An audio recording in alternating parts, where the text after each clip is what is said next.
thank you for being here after lunch. I know it's a big commitment. We're all probably a little sleepy, so I thought I would introduce you with some story time. We can all get cozy and cuddle up a little bit. Yeah. Scooch in together. Big hugs.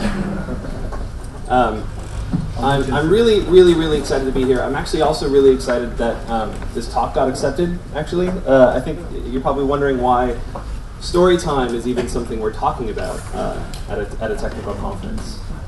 I'm hoping to tell you some stories today, and then hopefully I'll convince you to tell me some stories later on. So first, I think it's appropriate really to think about why at all are we talking about stories anyway, ever, not even just sort of in technical conversations. Humans have been learning by way of story for forever, right? Storytelling is a really compelling way of conveying information. Storytelling works in all types of conversations. It's actually extremely convenient to have these conversations. It's actually very compact. You can actually convey lots of information in relatively small and short stories.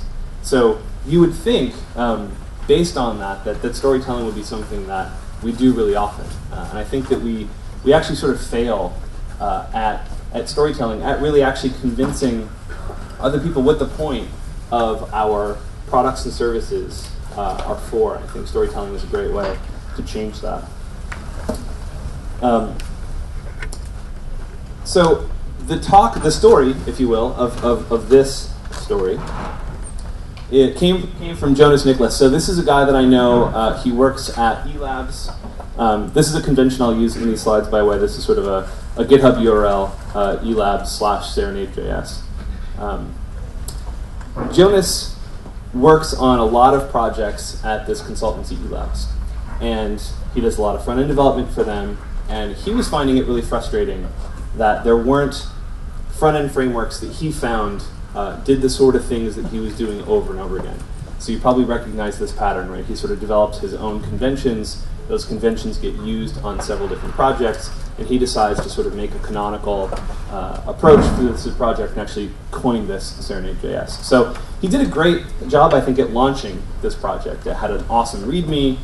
There's a blog post that I have here on the eLabs website. He posted it online. There's a Serenade.js website. He did a good job at promoting what this project did. He also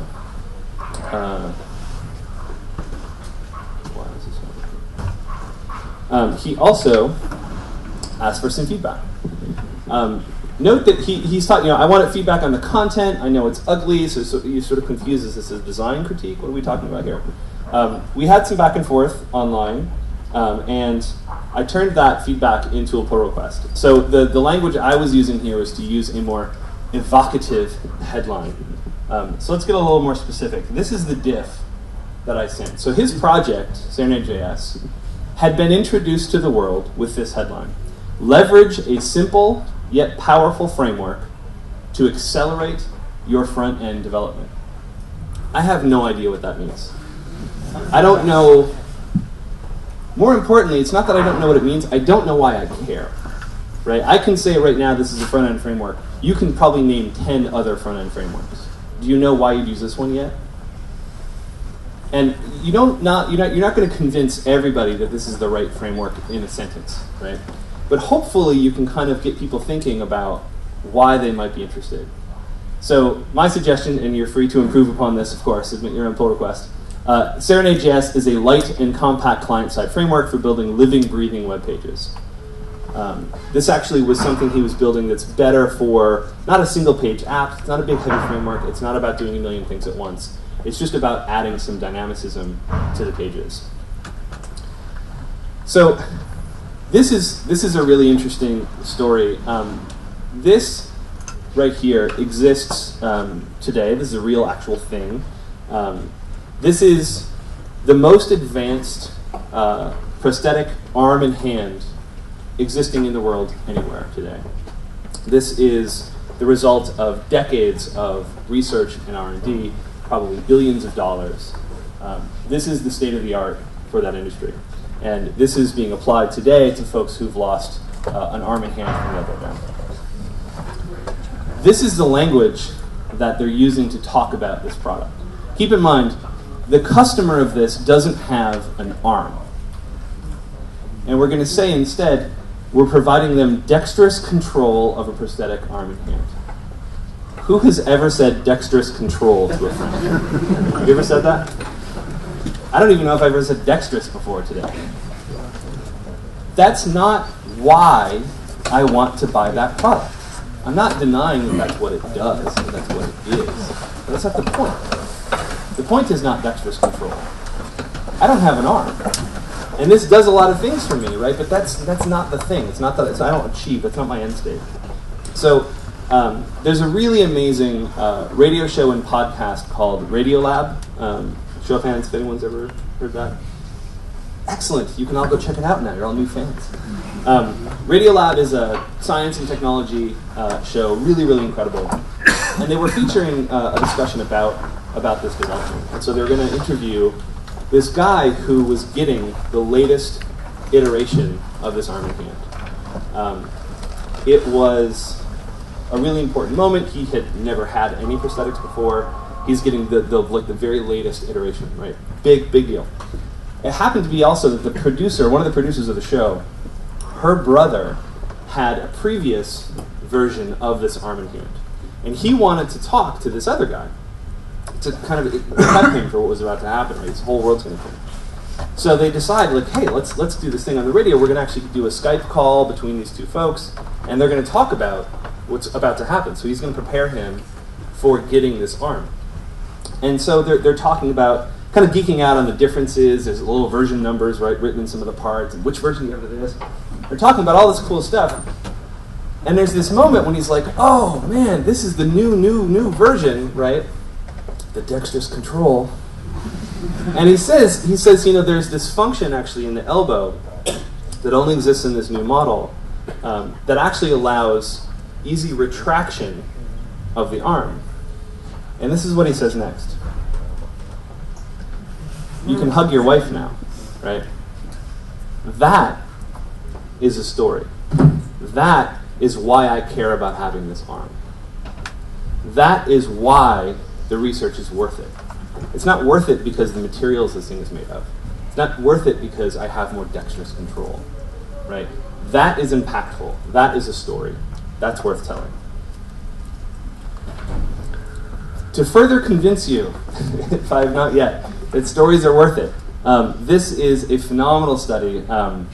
There's a reporter for the New York Times who, sitting around thinking of the next story to write, I guess, and is trying to think of why do we pay a lot of money for some things and not so much money for others when on the surface they're very similar.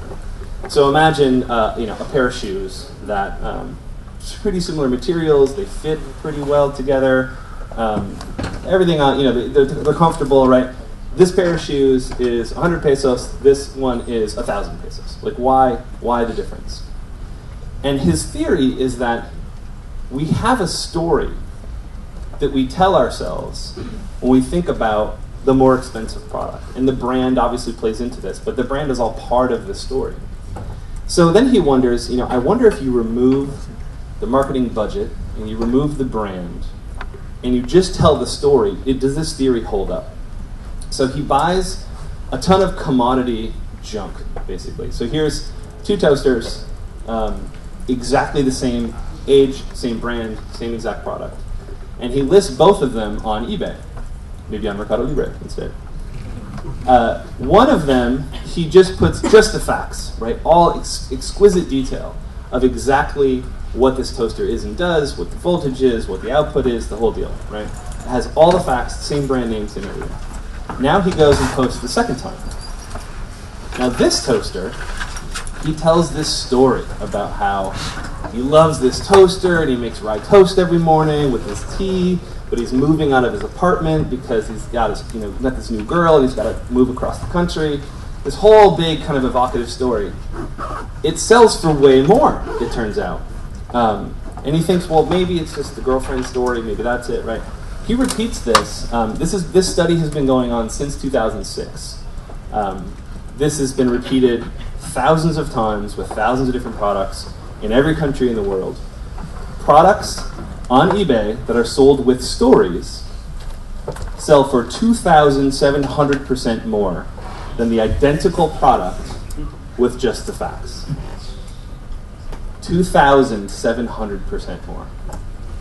So if you're writing a project, if you're working on a product, I think it might be important to tell a story. One of the ways that we can do this, I would argue, is to write the README first. This is actually sort of a modification of a practice that Amazon has been blogging about for a decade now, which I find a little dated. They say write the press release first, which we know is kind of a dying communication medium. So let's write the README first instead, because I think it helps you form a connection to who are my customers, why am I introducing this thing into the world, and what am I trying to say to entice you to be interested? And then I'll go build that thing. But I think a lot of very interesting product decisions can come from actually just having those simple conversations with yourself or your team. So I want to run through sort of quickly here some of the elements that I think make up great stories. The first here is sort of the setup. I think one of the things that we forget is that we bring an immense amount of context to the products and services. We're building them. We know intimately what they're for and what they do. So it's actually really, really hard for us to set this product up in a world that we know is connecting with somebody, because we take for granted so many different things.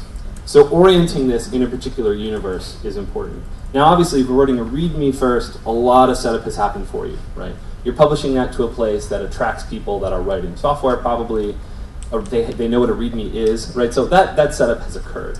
But if you're putting up a blog post, or if you're putting up a website somewhere, that's really, really important to kind of set the context for what this thing is. The next pair here, first of all, what's the hero, right? So if you're writing a library, if you're writing a framework, if you're launching a product, hopefully that's your hero. And when we frame it that way, it's not just that it's something that you're introducing to the world. It's a hero. It's going to save the day. Like, for what, suddenly? And against whom? So the second piece here is the villain. If you're writing a library that replaces a PHP function, and you're replacing it with something you think is more robust, why are you doing that? It's probably valuable. Is that your villain? And if so, why? What specifically is it that you're trying to introduce that you think replaces them?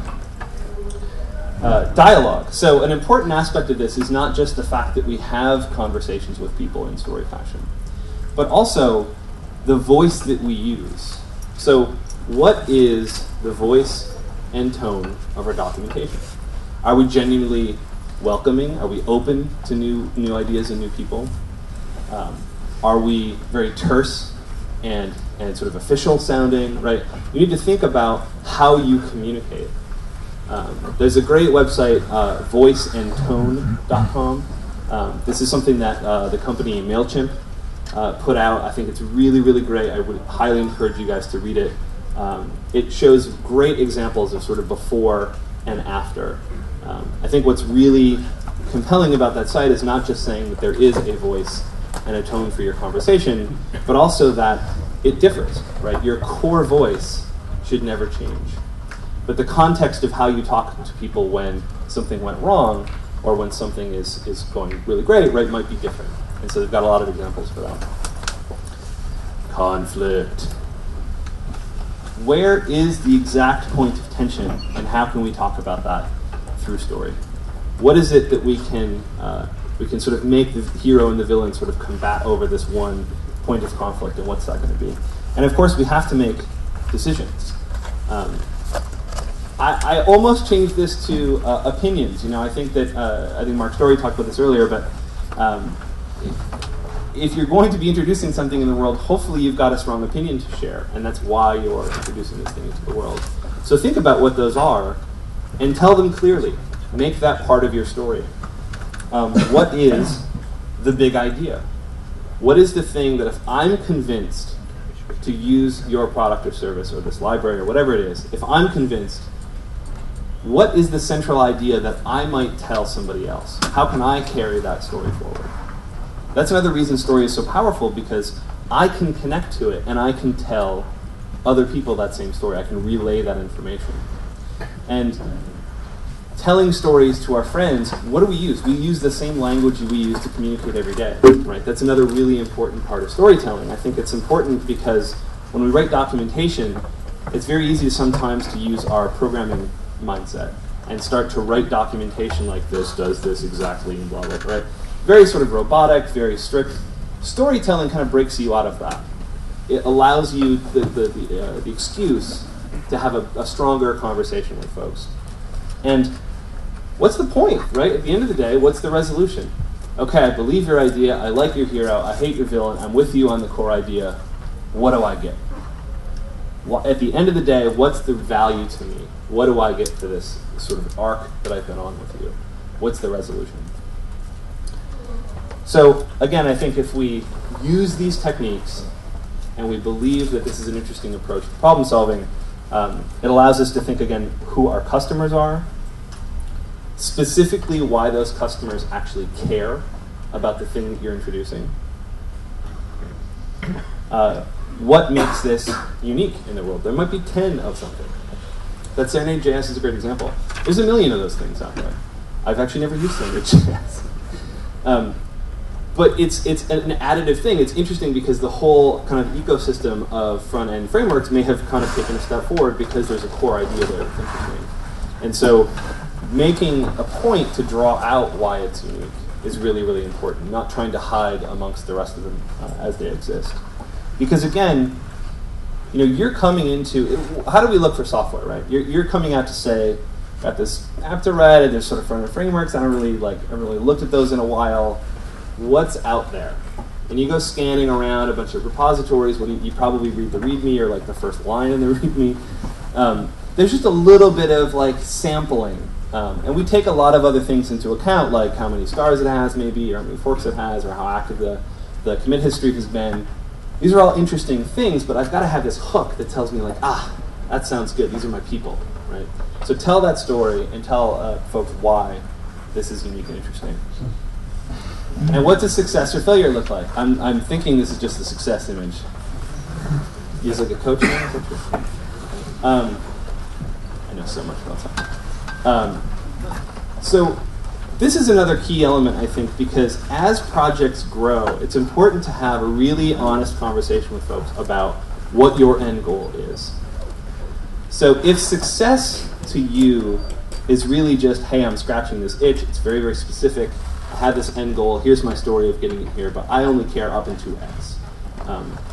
Right? We talked to, when Igor was on stage before me and talked about Nginx, I really liked his sort of long answer about Windows support, right? And the story there has nothing to do with Windows. The story, which he kind of kept saying through the talk, which I think was great, is that Nginx only exists for very high load websites.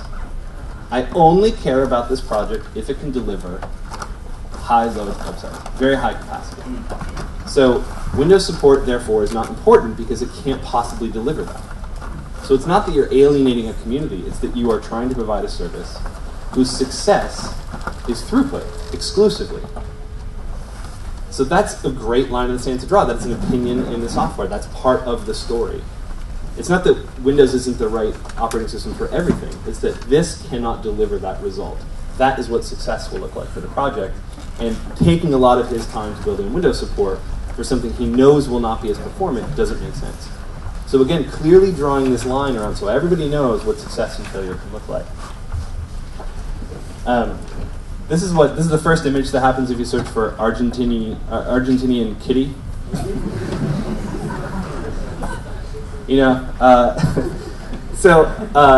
I put up this disclaimer because what I want to do right now is actually walk through some projects that I found. I looked on GitHub to find a lot of popular PHP projects, popular in the last couple of months or anyway, and look at their description. Because I personally program Ruby mostly in the last few years, so I haven't I don't really know a lot of these PHP libraries. And so it was interesting for me, through sort of that new experience, to see what these libraries are offering me, and whether they're convincing, and like what exactly the point of these things are. Now I know that they're great, right, because they're used a lot, but I think they can benefit from some storytelling, and we're going to sort of change some of the descriptions and see if that feels a little better. So disclaimer, I don't know if any of these are very good, but let's do this together. So first we can play a little game here. I was looking around and I noticed, of course, frameworks would be in the sort of top 10 of very popular PHP projects on GitHub. So these are 3 different PHP frameworks. So let's look at the language here. First, a full stack web framework written with speed and flexibility in mind. Okay? Rapid development framework for PHP that makes building web applications simpler, faster, and require less code. Okay? Fast, this is great. Fast, secure, professional, high-performance, component-based PHP framework best for developing Web 2.0 applications. Do you know what's different about these 3 frameworks? Do you have an opinion yet of which one you think is right for you? Are you connecting, or are you resonating with any of these 3? What are they telling you that's so compelling? And do you even know, anybody guesses, what these 3 are?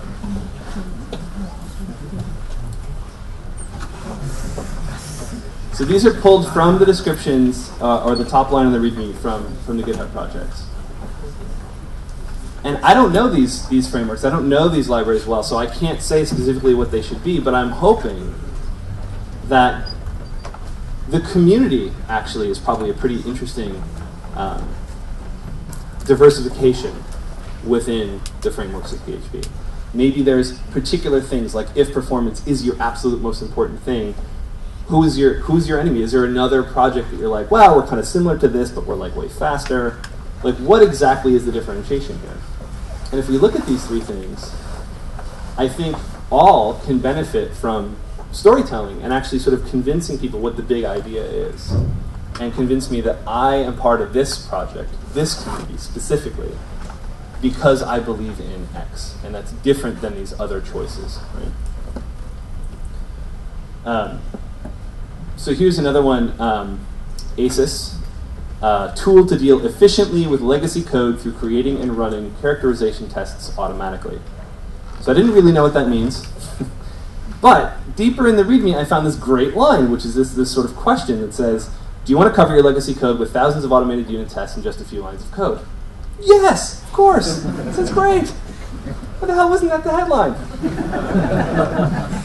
Yes, please. Like, how can I use this more quickly? So how about instead we axe that thing, we just say automatically generate tests for legacy PHP code. Boom. Who wants that? I want that. I know what it does quickly, but again, I care why. There's a little bit of pain when I say legacy code, right? You're like, ooh, yeah, legacy. And we all have it. The closet exists for everybody. It's not just me. So we have this pain. We sort of know who the villain is. We are the villain, kind of, right? And this is sort of saving us from that. And so just those simple words can kind of convey a lot of information, I think, that's more useful than being really specific about what it does. Gives you a little more about the resolution and why you should care. Here's another one, Composer. I don't know if you're here. I think the author of this project is coming up soon. Hello! So I love this project, actually, because actually, I think you referred to Bundler in the documentation, which I'm very familiar with. And Bundler has a terrible description also. So Bundler's is like, I think it's like the best thing for dependencies. Like, I don't even know what that means.